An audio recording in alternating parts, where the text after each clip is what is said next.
ghê không nguy hiểm nữa. Tôi thấy cạp lại nhá.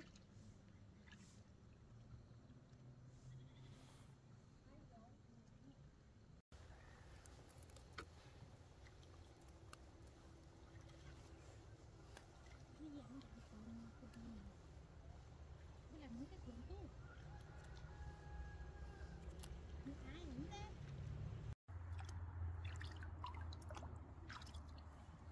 Một cái thêm một cái gì chung. Vậy, thì ngam muốn cái tát thì mấy ca. Ở dưới cái lục cái công đó của đi.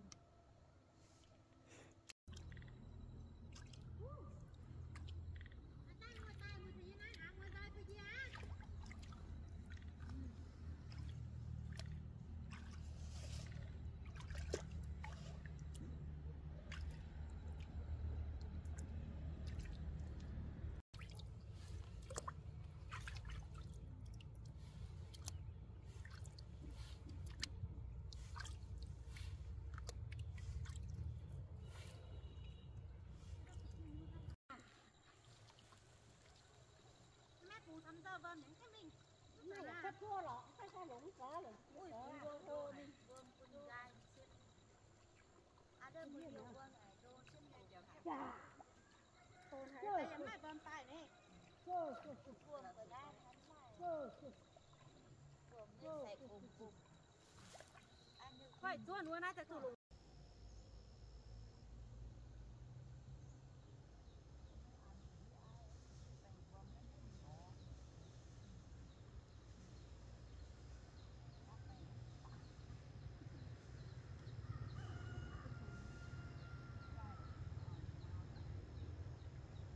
Giang các cô gái đi ở vô ngoan mãn cuộn đi có xem căng nhiều rồi đi bắt những cái siêu nữa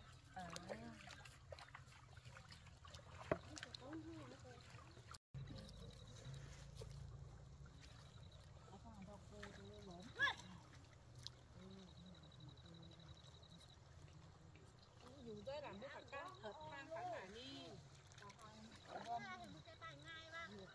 quả thế tôi chẳng anh đi nữa à chơi làm à ôi cái con vàng nó như cuốn che quá gì gì hả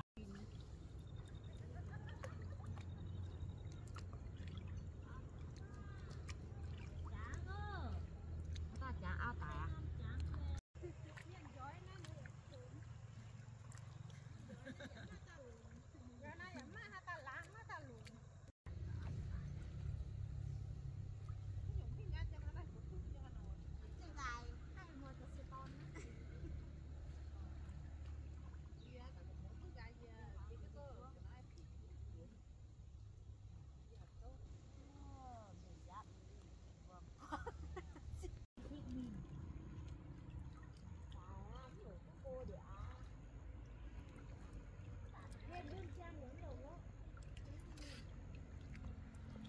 ta em cái em tán ra bên hành mùa lồng bọ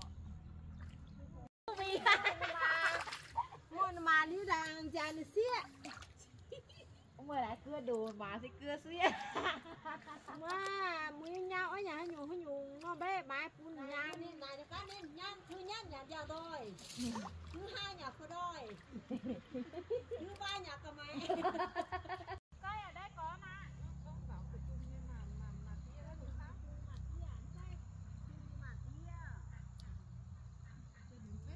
đa bữa tao tải điện nhỉ anh đang chưa tải luôn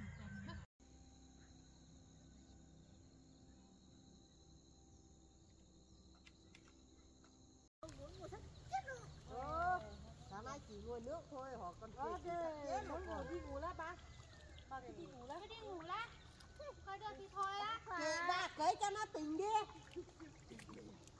không thì ba cứ ba đúng là thèm như hôm nay à đi từ ra cứ ngủ vừa đi con đi được thì ở nhà cũng vui ra chị ăn không ủa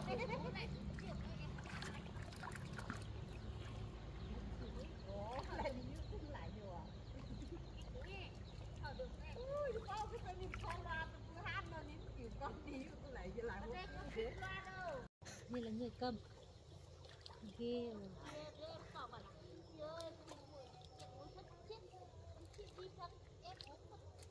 Lúc nãy chị quên thôi, nếu mà không quên chị cầm một cái còi về cho em ngập một phát nó chả không luôn được còn. Ăn thịt đâu? Qua nó dám cười gì đâu, mình không nấu vừa chả phải. Không phải không đi rượu đâu. Ê, cái nắp to thì cứ một nhánh đi. Gia chú thôi à? Rồi tình vua tình thường. Này tình vua tình thường tình chàng. Đi không làm được tôi đi ngủ lá có ai hết đâu. Mai bảo làm không ra thế này chết thôi. Người không đi được có ba.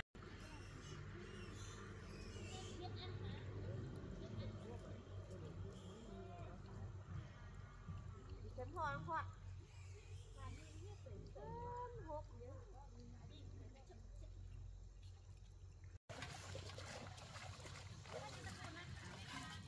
Ủa có gì đâu?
Ừ.